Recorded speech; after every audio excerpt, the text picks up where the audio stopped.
Welcome everybody to the replay. If you're catching the replay, show me some love. We're just getting on our live streams set up. We're streaming out to YouTube, Periscope, and Facebook. What up?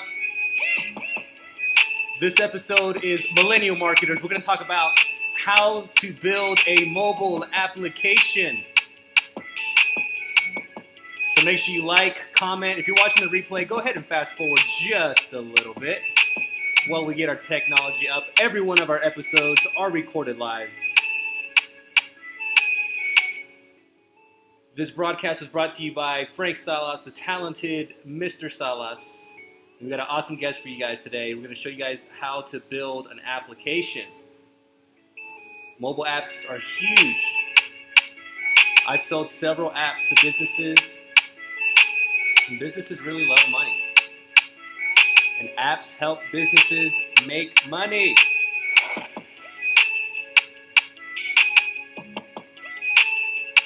So we're just waiting for Facebook to catch up our live stream, then we can jump.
I just like the sound.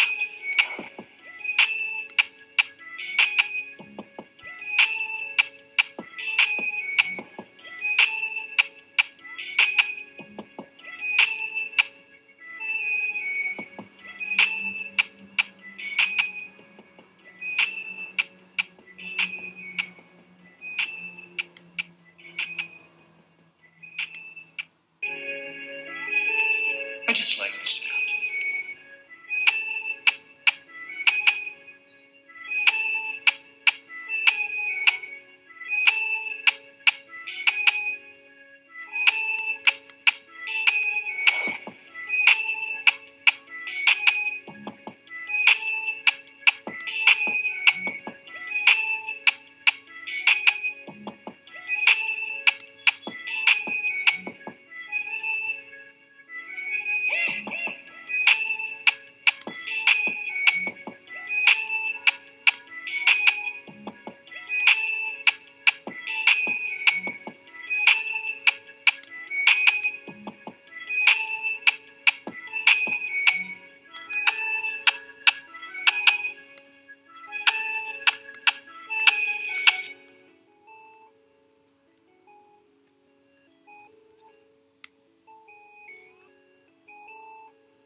Boom, we are streaming. If you're catching this on the replay, make sure you show us some love. What's going on, everybody? We're just waiting for Facebook, Periscope, and YouTube to catch this live stream. If you're catching this live stream, what up? Let us know where you're catching this from. We're talking about how to build applications. Here we go. Facebook's caught us. What up, what up, what up? Welcome, everybody. How's it going? How's it going? How's it going? What up, what up, what up? My name is Frank Salas. I go by the name The Talented Mr. Salas. here on social media. This show is called Millennial Marketers, and this show is for entrepreneurs, people who want to start online businesses. And I got a real estate crowd that watches this. I'm a digital nomad, which means I travel the world every 2 to 3 months. I go to a different location. Right now I'm broadcasting live on YouTube, Periscope, and social media, Facebook, from Medellin, Colombia. So just want to check in with you guys today. We're going to talk about how to make a mobile application.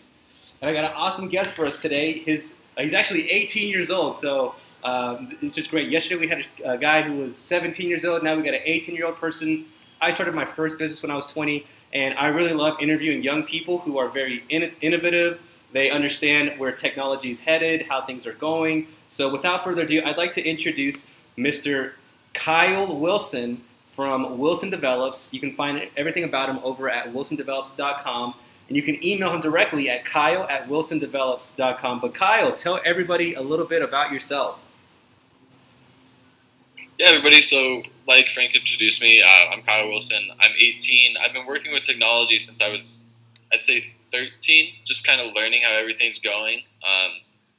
I'm now studying computer science and engineering just to get a more formal education on it, but I've been running my own business for almost a year now. I mainly work with businesses, small to medium size, developing software, mobile apps, websites. Most of the things I do are to help you get more time in your day. That's where most of the software comes from, and that's where you're going to talk about mobile apps and how they can help you today. Man, so the number one question that I get from my audience is everyone saying, hey Frank, how much does it cost for me to make a mobile app? Like, I have this idea and I want to make it into reality. How much is it going to cost? So how much is it going to cost, Kyle? Give us a ballpark. So it's like getting a quote for a website. It changes on everything. It depends if you need messaging, do you need location tracking, do you need it to send push notifications. Every app is going to be in the thousands. Majority of apps with any real special features are going to put you over 10,000, especially if it's going to be iOS and Android. If you guys aren't so familiar with that, you have to develop 2 different apps. There isn't a very good way to develop it on iOS and Android. It won't run great, so you have to develop 2 different apps, which is why sometimes the cost goes up a little bit. The costs, they range so much. If you're building games compared to e-commerce stores, compared to just your business tax, they range. For example, a game like Flappy Bird wouldn't cost you as much. If you guys remember Flappy Bird, that's a super simple app. The most expensive thing you're seeing and stuff like that are the graphics. You have your screenshots, you have your app icon.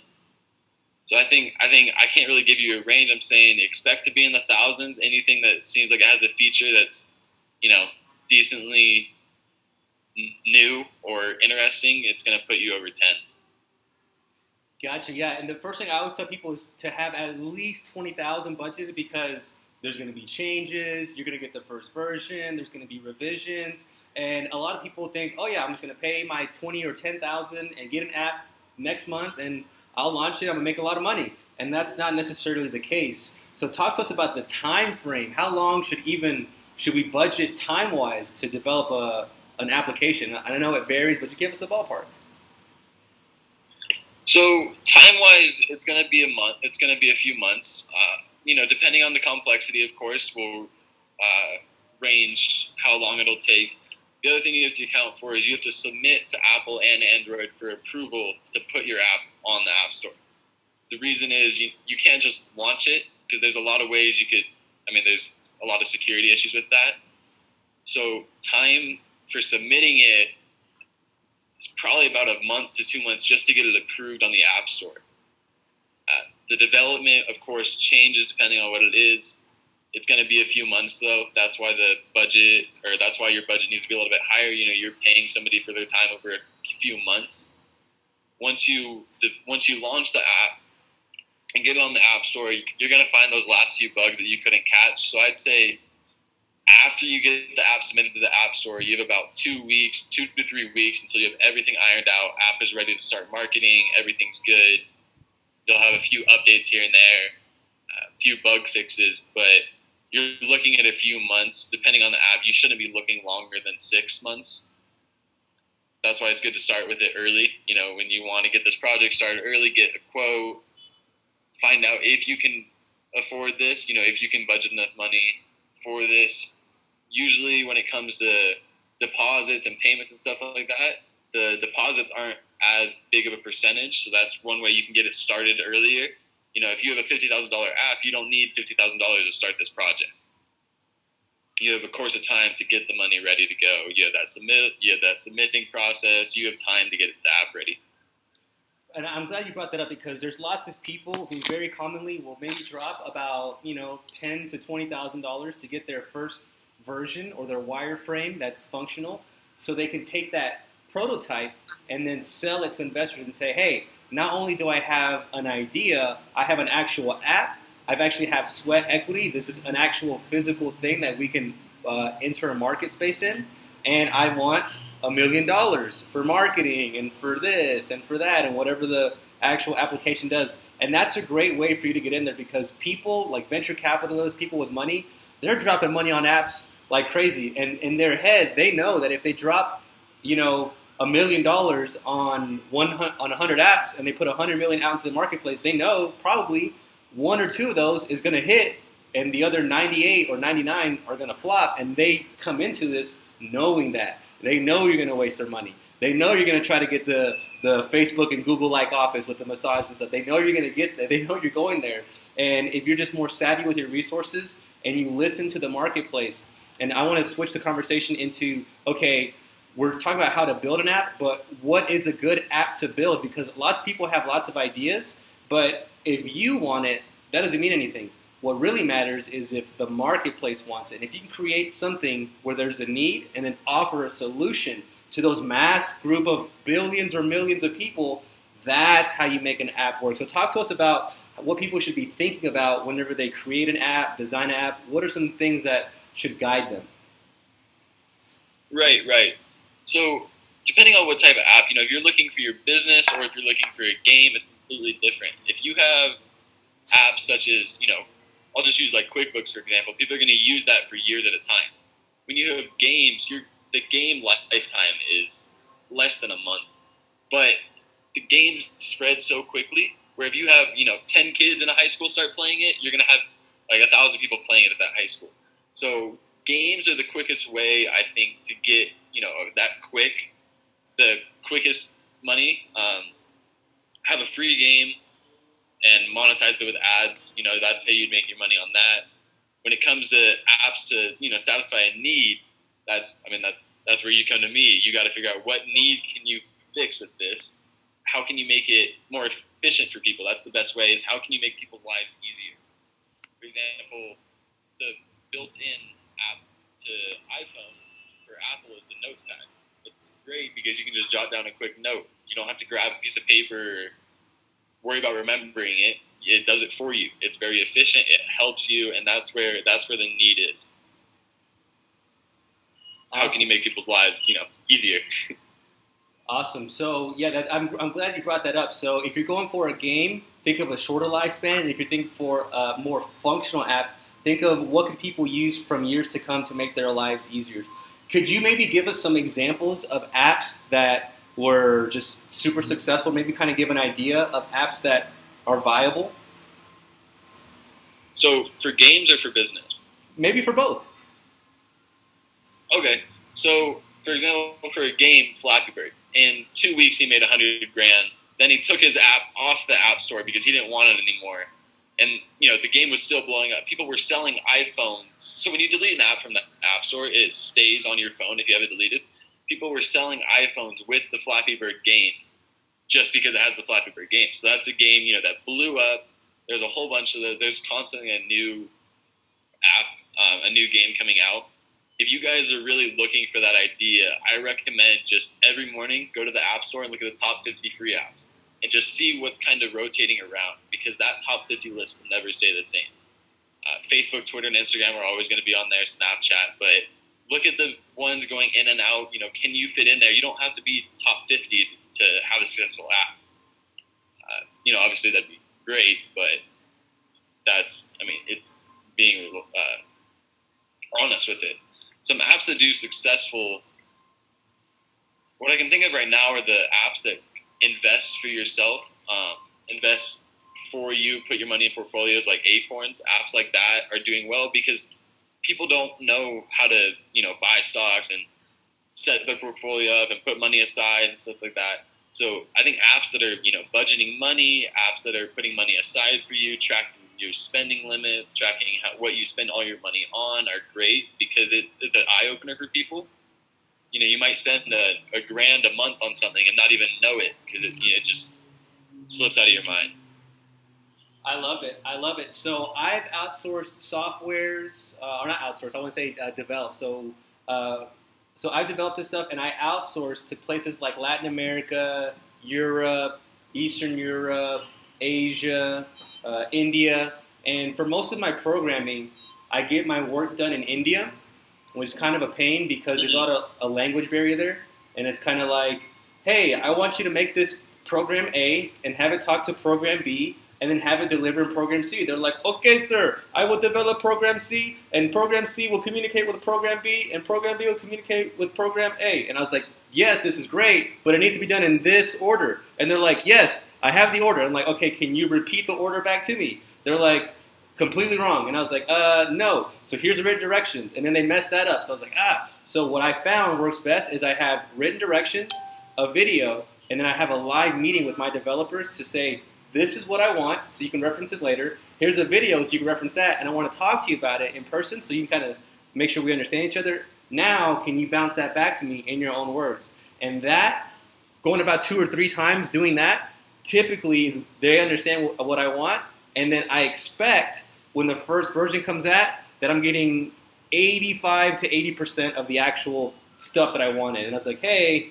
we forgot this over here. They're like, oh, yes. And then now you got to go ahead and do that. So that's been my experience with developing softwares, programs, specifically to India. I know there's other places. I have developed with the Philippines. It's been a little bit better as far as the communication because the English is just a little bit better and the comprehension. So that's been my experience. Can you maybe share experience with actually manifesting apps? Because we have this idea in our brain, but we want to get it on our phones. So what's that process like, dude? Right. So the biggest thing is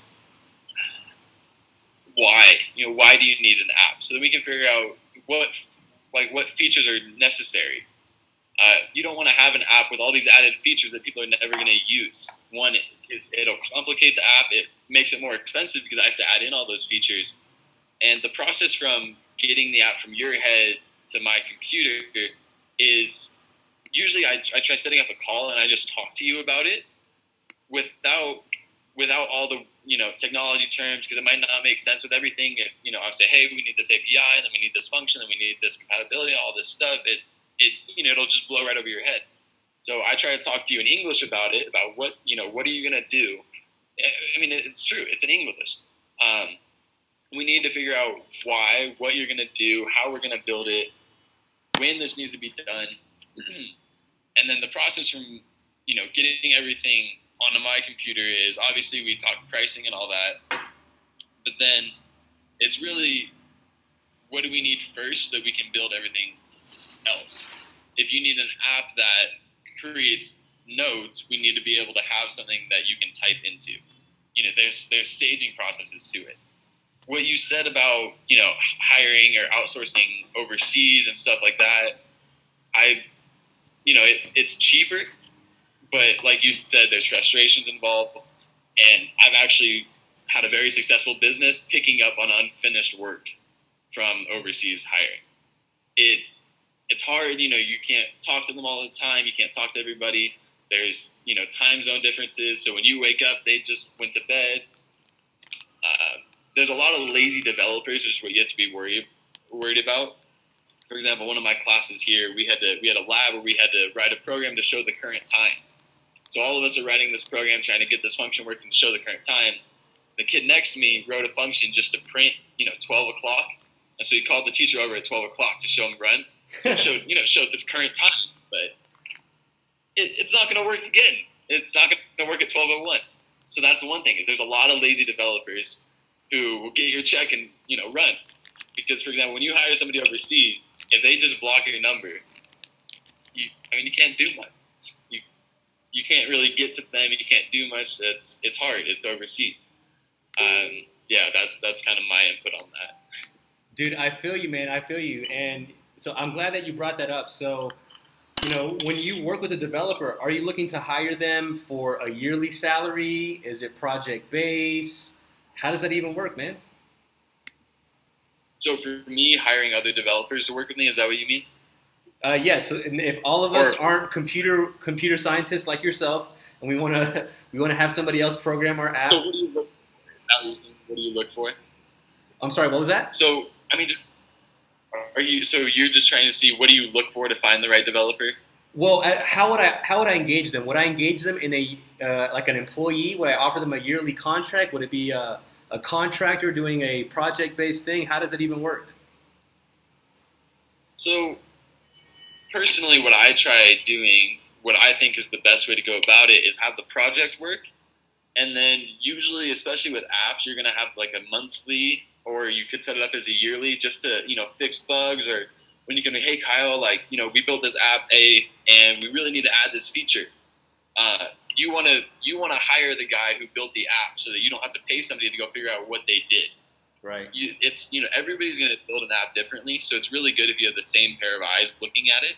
If I start running a marketing campaign and then I say, hey Frank, help me out with this, you have to go figure out what the other guy was doing first. 100%. So that's the one thing.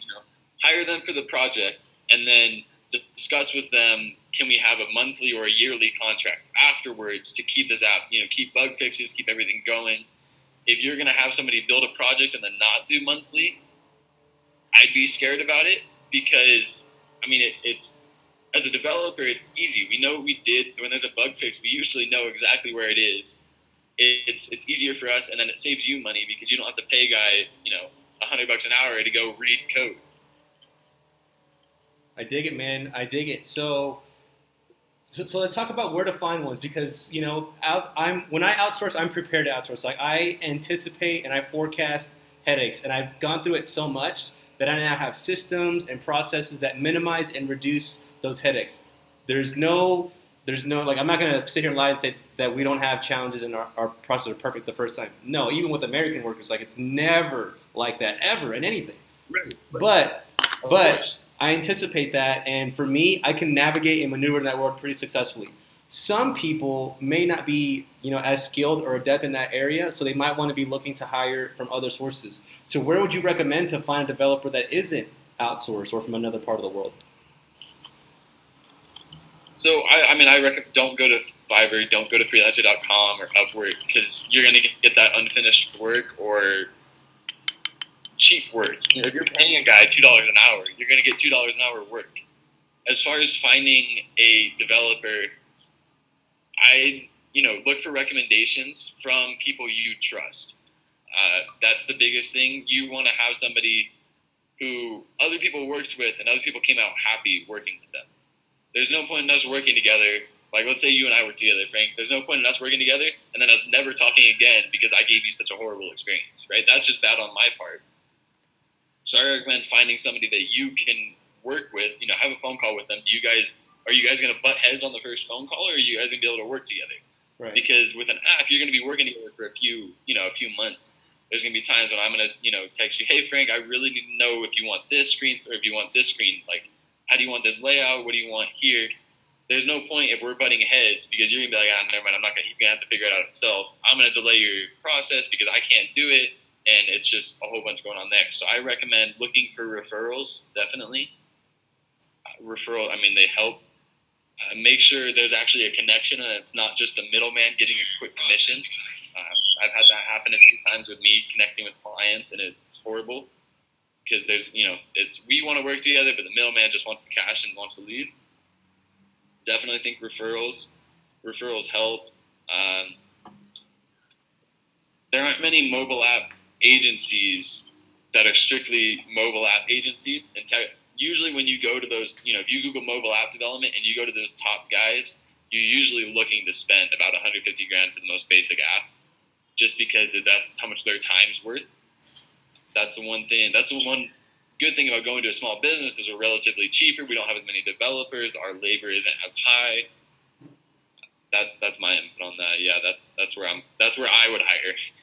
Right, and so just to really cement that point, Kyle was talking about the different types of agencies that are out there. So, of course, just like anything, you've got different market segments, and there's big enterprise level agencies that are like, yo, it's going to be $250,000 minimum just to even get this like V1, and that's big time enterprise. Somebody like Google, Uber, they might want to play in those fields, but for small businesses, medium sized enterprises, we might want to go ahead and engage somebody like Kyle over at Wilson Develops. And this is what's called a boutique agency. So you're going to get someone's very specialized skill. You're going to pay for that very specialized skill, and you're going to remove all the fancy offices, the pensions, the 401ks, the massages during break time, and all that. You're just going to get work done. And you're going to get with just a regular business owner just like you who happens to specialize in this one particular field. And one thing that I've learned, so I'm 30 years old, I started my first business when I was 20, and the way that I've been able to scale my businesses and become a serial entrepreneur has been to find people who are better at what I do, tell them what I want. I was like, yo, Kyle, I want to have an app and I want to make it 500 grand a month like this year.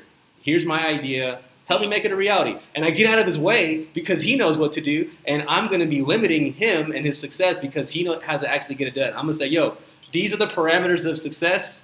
Now bring me the head of 500 new customers a day or an hour. And I let him go do his thing. And that's what I find works best. So if you're somebody, I know I have different people who watch the show. I've got entrepreneurs. We've got, millennial marketers who want to start their own agency, make money. This could be a service that you provide, and maybe work with somebody like Kyle and then just white label that service, or brings Kyle on as a co-consultant. I do that a lot with my businesses. And then for you guys who are in real estate, you guys are making big money anyways. Why don't you go ahead and take some of your money and invest in some different ideas? So just really wanted to expand your horizons and show you what's out there. So let's talk money. So one thing that got me really, interested in apps was Kim Kardashian. So Kim Kardashian, I want to say back in 2014 or 2013, she released an emoji keyboard that allowed people to like send her like big booty and like her makeup and her gloves and just the stuff that she wears. So she put that out and she sold it for like $1.99. And when it first came out, she was making $1 million a minute for like 6 months. A minute. It was just ridiculous, man. It was just like, holy crap, I didn't know there was that kind of money. And it made sense. There's billions of people, 8 billion people who are using cell phones on planet Earth. And if you make it very, very affordable for them to buy your stuff at $1, anybody in the world can afford $1, you're going to get paid. So talk to us, give us some more examples like that. Like, what's the real money from apps? So you don't need, you can make more than enough money off of free apps. Like I mentioned, Flappy Bird, he made 100 grand in 2 weeks. The way is because of those little banner ads and the ads. The good thing is they don't always need to be pop-ups. People don't like the pop-up ads because they get in the way. What you can have is about a centimeter on the bottom of your phone. You can run little banner ads, and that'll continuously make you money, and it's not getting in the way of your user. As far as, if you have video ads and everything running, usually for every 12 minutes of video watched, you get $1, which sounds horrible. But if you have 1 million people using your app, that's great money. As far as a lot of people will upsell you, it's a free app, but if you want no ads, it's $3 or $2.99 or whatever. That's a good way to go if you want. That helps the people that get annoyed with those pop-up ads. And the good thing about being on a phone is it's really easy to buy an app. You can click a few buttons. You hit buy and type in your password. There's no checkout process, which helps you. A lot of people will stop on from me coming from websites, people are checking out on a store and it's too complex or too long, they'll just go buy it somewhere else. This, you have 2 buttons and they're going to be able to buy it, which is really good, for impulse buying, stuff like that. That's why these games blow up, is because you have all these kids with dad's credit card who just, if I buy this, I get a boost in the game. It's only $99. And it's true though. It happens. My brother did it, and that was interesting because he had my credit card. But the good thing is with apps is it's in front of everybody. That's why billboards don't really work anymore, because the driver's looking at the road and the passenger's looking down at their phone. the good thing about apps is you can constantly send push notifications. You can constantly remind them. So if you haven't played this game in 12 hours, they're going to send you a reminder, hey, there's free tokens. Come play. It's efficient. People are going to look at that, and some of them will just put their phone back, but then some of them will click on it. Okay, I'll play for a little bit. And that's how we all know. Once you start playing for a little bit, you'll end up playing for a while. So it's good for you. Yeah, no, that's great, man. And I'm glad that you broke that down because that's a great way to monetize with that freemium version. So if you make an app, you can make money by renting banner space, having people watch videos, or you can offer freemium upgrades to where, hey, if you're in a game, pay this, and maybe you get an extra life or you get an extra game benefit. Right. Or if you have another app, you can say pay this and say remove all the ads from now on. Or pay this and get this extra super cool feature. So there's different levels to monetize.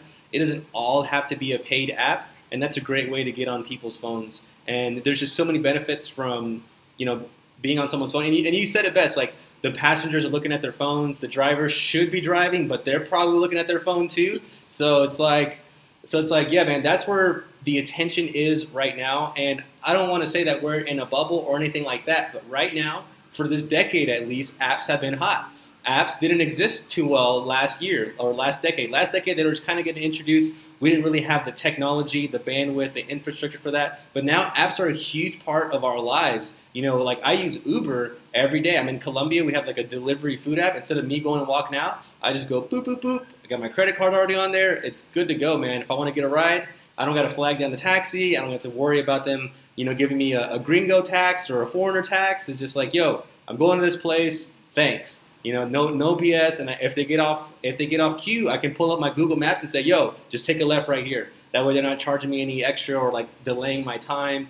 So yeah, man, apps have been severely integrated into our lives. So I really wanted to have this show and introduce somebody like Kyle, just so you guys can get an idea of how to make these things reality. Because one of the biggest questions that I get from my audience is, hey, how do I develop this application? So when somebody engages you, what's the first thing that you look for in a project to determine viability, to determine if this is something you want to do?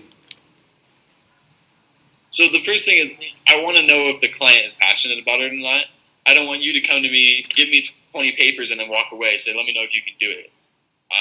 I want you to want this to be done. Then, so after we kind of discussed, okay, do you need this? What are you going to use this for? How does it fix a need?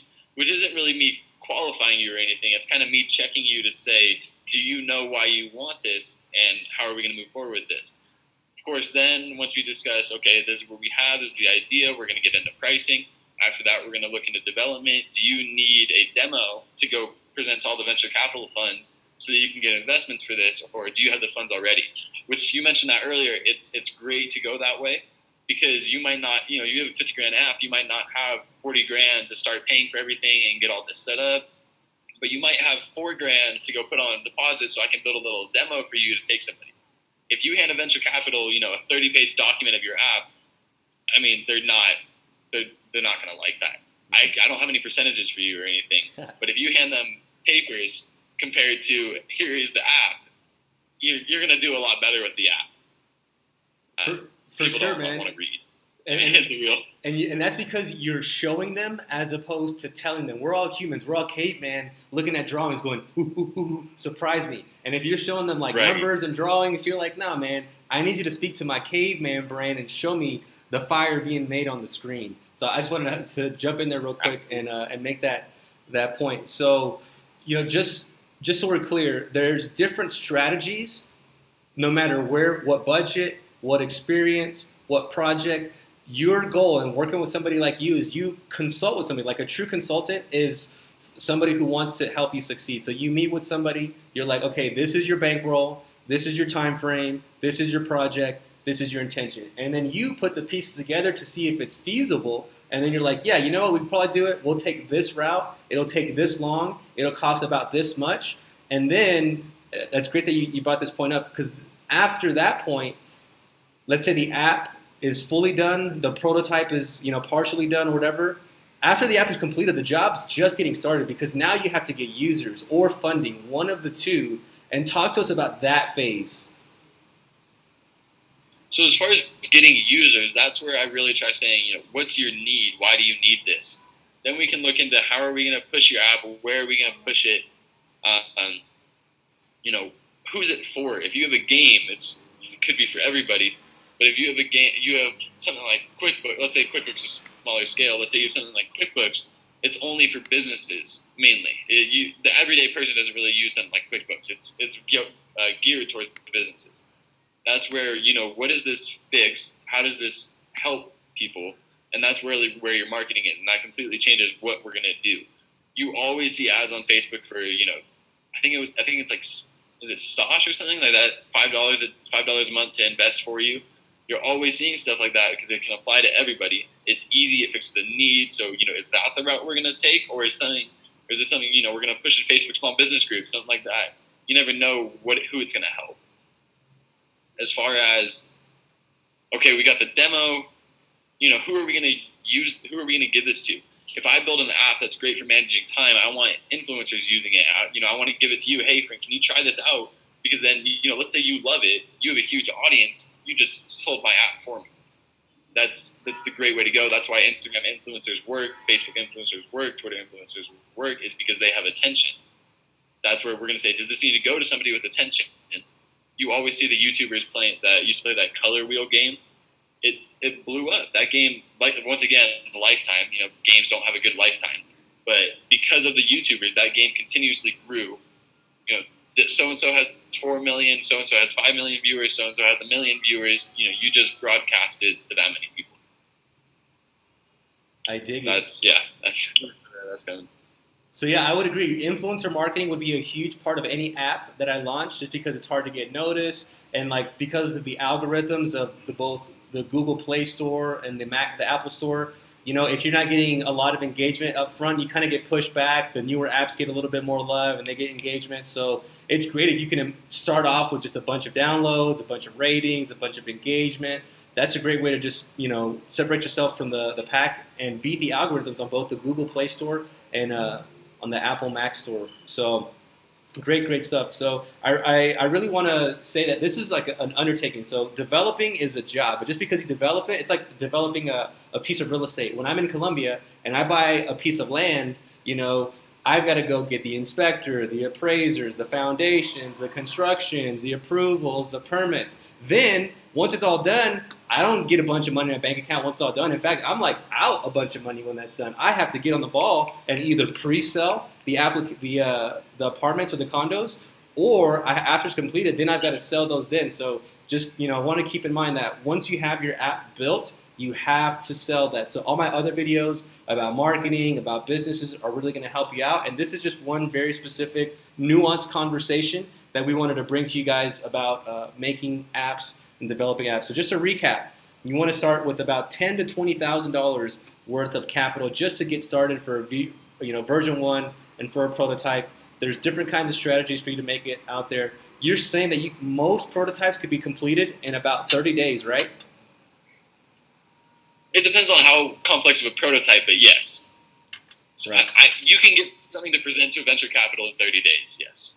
And so something like a fully functioning app, would you say 3 to 6 months is a fair runway time?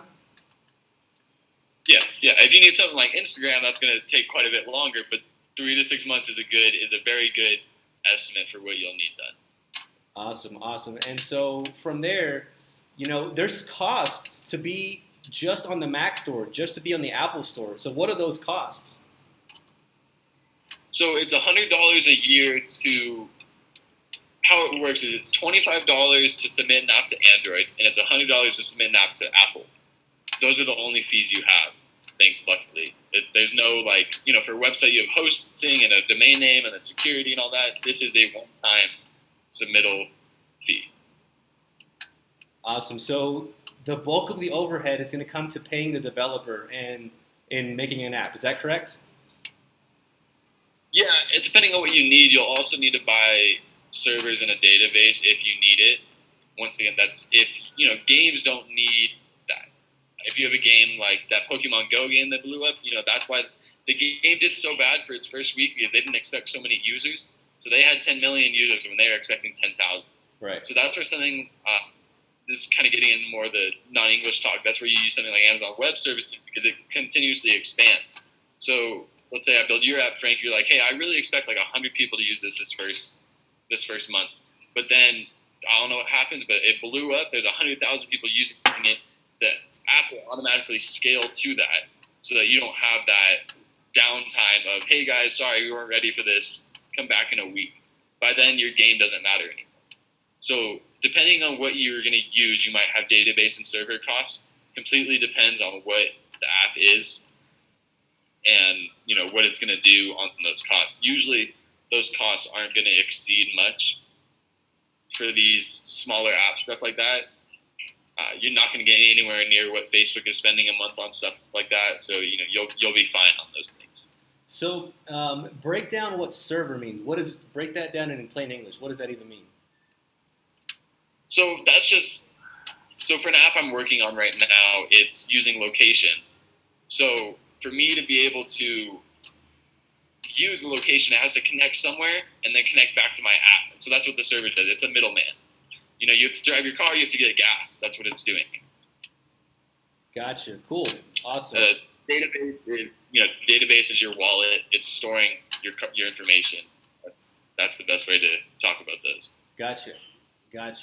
And so, bottom line, someone has an app, or an idea for an app. They got some money. They could either choose to go at it alone and find a developer however which way they want to, or they can choose to engage somebody like you who has a boutique app development agency, and you'll walk them through step by step. Now you'll help them determine if it's feasible. Number one, is that correct? Yes. Yeah. Has it been done before? I'm not going to rebuild Instagram because Instagram's there. Right. And so after you're like, okay, this looks like it makes sense, then you outline the game plan. So it's like, you know what, from what you shared with me, from your position, from your bankroll, from your time frame, and from your goals, this is the best step to move forward. And then from there, you help with the execution of getting it done step by step until they have a fully developed application. Is that correct? Right. And my role in my business is I can develop just fine, but I'm really good at translating from the development talk to English. So I usually, I still develop and everything, but I really try to be that middleman from you to the other developers because, like you said, when you're working with developers, you might be explaining a concept that doesn't make sense to them. It just, in a way, it has to be explained more complicated to make sense to them, is the way it goes. And so that's kind of where I try to make it make sense to you. I don't want you to pay me so-and-so money and you not know what's going on. I want you to understand in English what the app is doing. And so that's where I really try to help. Awesome, man. Awesome. What would you say to somebody that has an idea in their head that could probably make millions or a few $100,000? What would you say to somebody that is just on the fence of, making an application? I mean, just do it. Why not? That's where you pay that small fee to get a demo made and then take it to somebody else to make it happen. That's, in short, is, you have this idea, do it before somebody else has that idea. Awesome, man. And I'm not sure, I don't know who it was, but I like listening to a lot of influencers on YouTube and stuff. And the biggest thing they talk about is, the richest place in the world is a graveyard because there's all the ideas that never get made. Just why not? That's my point on it. No, I hear you, man. That's a great Les Brown quote. So for sure, man, yeah, apps are great. They're very viable. I think that there's something that you could invest in, very quickly, short term, and make a lot of money if you're, got something that will help people out. So I know several people personally that have made lots of money from apps, and all they did was they did the work once, and now it just kind of pays them, and they got this whole machine. So it's just another revenue stream. I wanted to introduce this to my audience here on Facebook, Periscope, YouTube. If you guys find value with what Kyle's sharing, go ahead and reach out to him. Go to www.wilsondevelops.com. You can send him an email at kyle@wilsondevelops.com. And we also have an app calculator for you guys if you guys are interested in figuring out, okay, how much should I budget for an app? So that's going to be here in our show notes. But I wanted to walk you through this app calculator real quick. So talk to us a little bit about this app calculator while I get this loaded up, Kyle. So we talked about that last night, so I didn't have enough time to completely implement that on my website. So what I do is I have a contact form set up on my website, which I think I gave you the URL to. If not, I'll give it to you so you can put it in the show notes. Yeah. Basically, you're filling out a little bit of information, and I didn't have enough time to translate that information to code to put on the website. But I have something that's living on my laptop where I just plug that information in so I can get you a quote. It's a simple contact form set up on my website. It's not a newsletter sign up. You give me your email so that I can email you back. You're not added to a mailing list or anything like that. Just so I can give you a quote, might get a follow-up about, let's make this happen so that it doesn't end up elsewhere, not being done. But that's, I'll give you that URL afterwards. And then the app calculator, hopefully I'll have it on my website soon here. Yeah. Awesome, man. Awesome. So just go to Kyle's website at wilsondevelops.com, reach out to him, let him know Frank Salas, the talented Mr. Salas, sent you over there. My name's Frank Salas, and I go by the name of Talented Mr. Salas. You just watched Millennial Marketers. Want to give a huge shout out to Mr. Kyle Wilson. Kyle, dude, thanks so much for being here on the show. You're legit, man. Thank you. Of course, it was good talking. Boom. All right, guys. Well, hopefully you guys found some value in this. If you want to start your app, write down what kind of app you want to make in the comments below. If you have any questions on how to get your apps developed, just go ahead and leave a comment down below, and we'll get those questions sent over to Kyle and respond with his answers. So great talking to you. If you found value in this, like, subscribe, share this out, and I will see you in the next video. Hasta luego.